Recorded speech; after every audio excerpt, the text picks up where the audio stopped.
Well, Chris Davies said in a recent interview he likes to award players for hard work and graft on and off the pitch, training and not. So if this guy turns up and gives his all, I have no doubt that Chris Davies will give him the chance he deserves, and hopefully he puts everything he can in training and impresses and shows us what he's made of. Yeah, and we'll probably do a bit more deeper research and find out it's Chris Davies' brother. Imagine.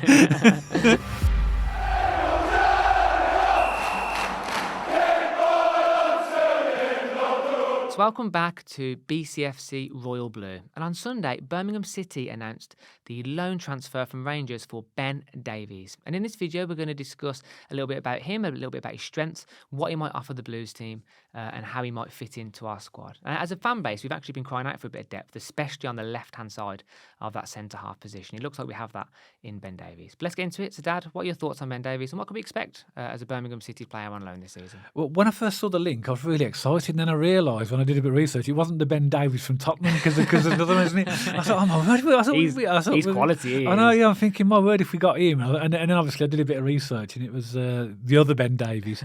Didn't know an awful lot about him, to be honest, but I had to do quite a bit of research. But as you said, he's a left-footed centre-back who we've just got on loan from Rangers. From what I understand, I can't read anywhere where they said there's an option to buy. I think it's just a straight loan.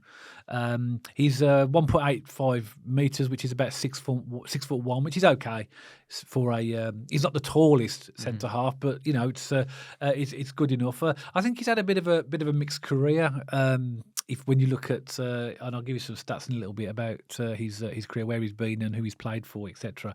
I think he's fell out of favour at Rangers over the last couple of seasons. He played quite a lot from when he first went. I think they signed him in August 2022. So but the first season he had quite a lot of games, even in the Europa League. But he hardly played for them at all last season. Yeah, I mean Michael Beale, when he was at Rangers, said he was fantastic. But Michael Beale was a terrible manager, so I'd probably take that with a bit of pinch of salt. But it depends on what fan base you listen to on social, Dad. There's a bit of a mixed bag about Ben Davies, and if you listen to the Rangers fans, they seem a little bit relieved to get rid of him, just going to call it what it is. And then if you chat to the Preston, or you listen to the Preston North End fans, they thought he was absolutely incredible. So to me, it seems like a player who's possibly had a little bit of a dip in his career. Maybe hasn't quite hit the form he once had at Preston. But I'm going to do this thing I always do, Dad. I'm going to hold out judgment until I see him in a Birmingham City shirt and he puts on that shirt, for the first game, and I see him play. I'm holding my judgment until that day. I'm not going to listen to other fans. I'm not going to, play that game of listening to who's the noisiest on social media. But there is a mixed bag out there. And as I said, why would we lose our faith in the recruitment this year? They've done such a fantastic job with the players that they brought in this season. So I'm sure Chris Davies, Gardner, everyone behind the scenes sees something in Ben Davies. And for me, we've seen what Chris Davies has done with our own players this season. I have no doubt if there's a player in there, he can get him back to his best, and I'm excited to see what he's got. And I'm going to hold my judgment until I see him playing his first game for Birmingham City. I think for Birmingham City as well, it's one of those positions that we've known that we've needed to strengthen the left side of the defence in terms of the central defence. That gives us now 4 options. We have got more, but actually 4 traditional centre backs in Bielek, Sanderson, Clara, and now we have Ben Davies. Yeah, and I think we're going to need them all over the season. I think the fact that he's left-footed as well gives us that balance on the left. So if you got a left. I like a left-footed centre back in the left side of centre defence, and same in midfield if you can. It's always nice to have the right foot on the right side, isn't it? Yeah. So or the left foot on the left side. Oh, yeah. But I think he's obviously I think he's come with a lot of off the back of not playing an awful lot of games for Rangers. So I think it's probably the right time for him to move. And from what I've read, I think the Rangers fans aren't too sorry to see him go. But that's not necessarily a bad thing. They'll know him better than us. As you mentioned, in his early career, he played for Preston, had a few loans to Southport and Tranmere. Let me jump in there. Before you give us too much background on him, I just want to ask you a quick question. Do you see him as a first teamer? Do you see him being brought in for rotation purposes? How do you see Ben Davies fitting into the Birmingham squad? I think he's just part of the squad. Though, whether he's a first teamer is down to a number in terms of a first team selection choice. Is down to a number of reasons. That's going to be down to suspensions, injuries. Because he might, if the others are injured, then he will be an automatic first choice, won't he? But if everybody was fit, every single one of them are fit and able and up for selection, he's probably going to be on the bench. Yeah, on the. But if he comes in and makes an outstanding impact, he could make himself a first choice. Also, you've got to remember as well, Dad, we've got a lot of games this season. I know we say this a lot on this podcast, but it is true. We're going to have rotation.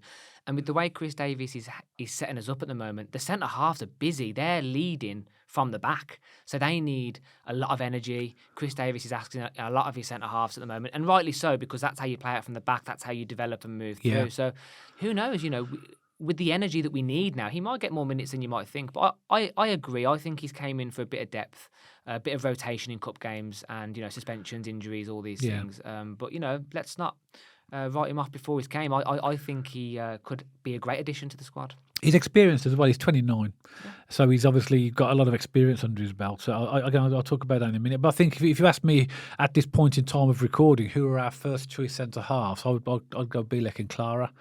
As things stand, Sanderson is a close second for me behind. Sanderson's not too far behind. So obviously this guy's going to come in. But like you said, that rotation is important, because if we didn't have that strength in depth, it's quite possible we could get players injured playing them in games like the Carabao Cup or the other.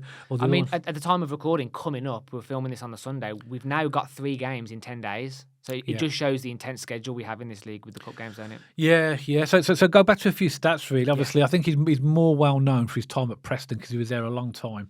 By the way, that's where I know him from, because you mentioned that you hadn't seen much or heard much about him. Yeah. That's where I've seen him at Preston, and I was pretty impressed with what I saw. Yeah, I think it took him a while at Preston to establish himself, because in that time, going back to 2013, 2014, when he first, I presume, either signed a professional contract for Preston, he's been out on loan to Tranmere, to Southport, to Newport, to Fleetwood.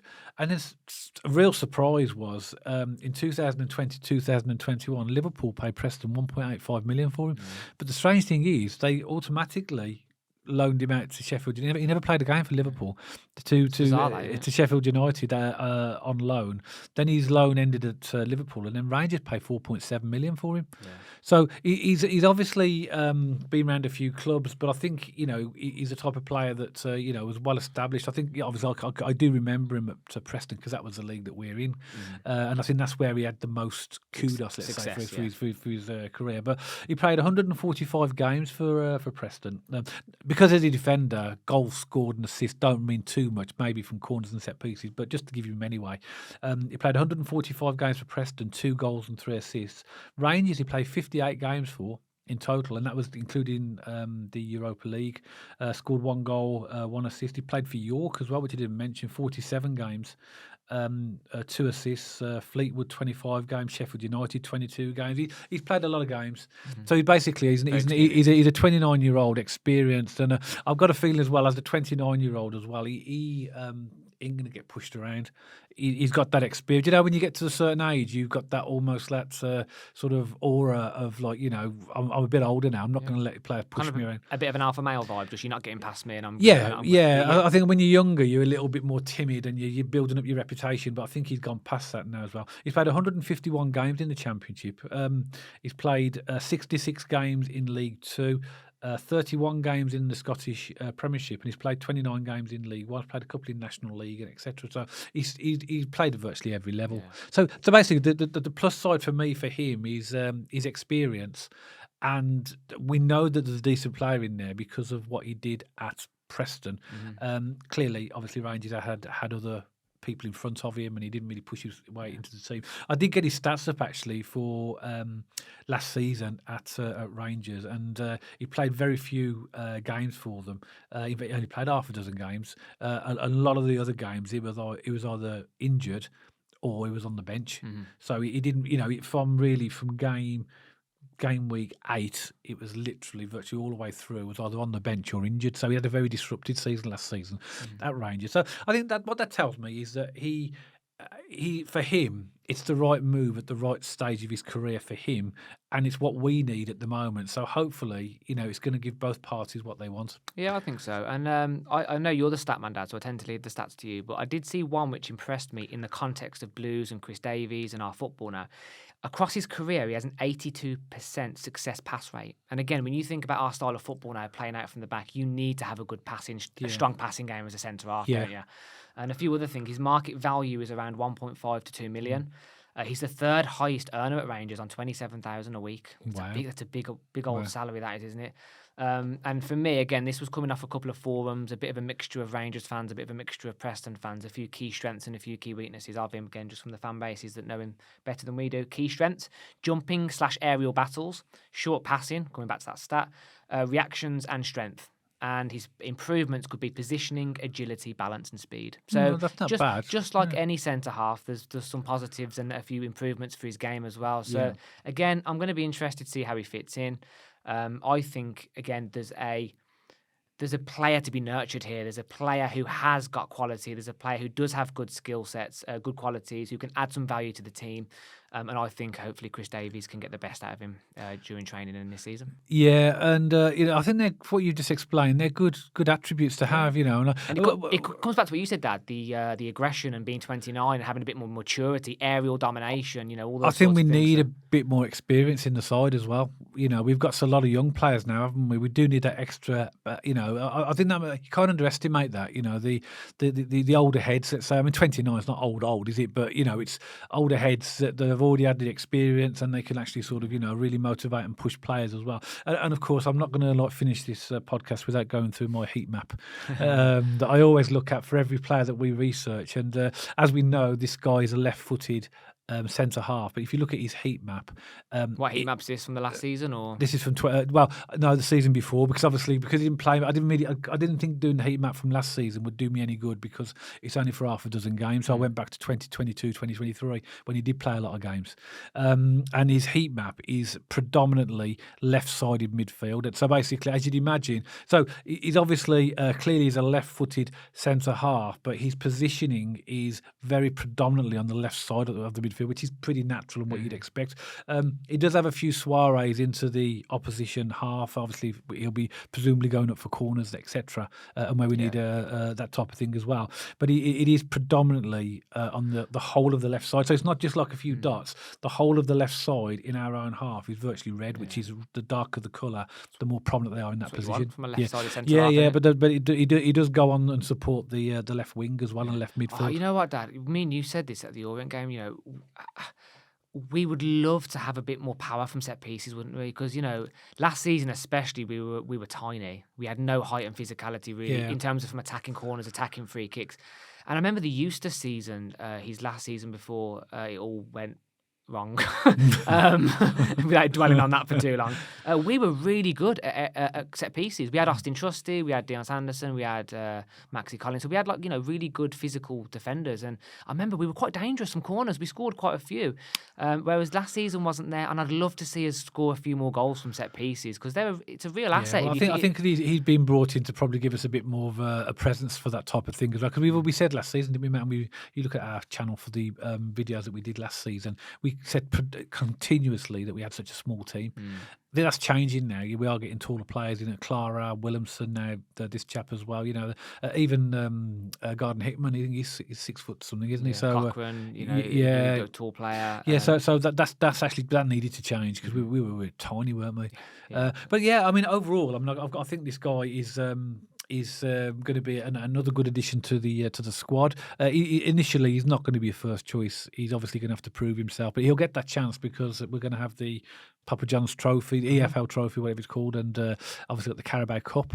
And like you said, if we're playing like 2 games or 3 games a week, the squad's going to be rotated anyway. So, well, Chris Davies said in a recent interview he likes to award players for hard work and graft on and off the pitch, training and not. So if this guy turns up and gives his all, I have no doubt that Chris Davies will give him the chance he deserves, and hopefully he puts everything he can in training and impresses and shows us what he's made of. Yeah, and we'll probably do a bit more deeper research and find out it's Chris Davies' brother. Imagine. That'd be hilarious. Anything else, Dad?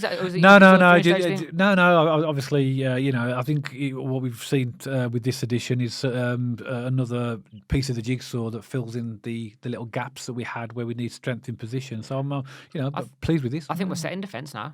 If the transfer window closed tomorrow, I'd be happy with the defensive side of the game that we have enough depth now to get us through these games. Yeah, I think so. Yeah, I think So, yeah. as always, Blues fans, we'd love to hear from you. What are your thoughts with the announcement of Ben Davies? It's really nice, isn't it, to get that depth. We spoke about this on quite a few podcasts now. We've got fully contracted players. We've got a few loans in, and Ben Davies is now filling in that third loan spot. But we have depth, and it's a really nice problem for Chris Davies to have. He said he likes that himself. He likes the competition. He likes the battle. But please let us know your thoughts in the comment section below. And if you like this video specifically, please don't forget to give us a thumbs up. And we do have various other social media channels. So please check us out on our X page and our Instagram page. And we're also on Spotify now as well. And we'll have those handles popping up on the screen for you now. So please check us out over there. And if you haven't already, please don't forget to subscribe to our YouTube channel so you don't miss any future content all about Birmingham City. And myself and Dad will see you on the next video.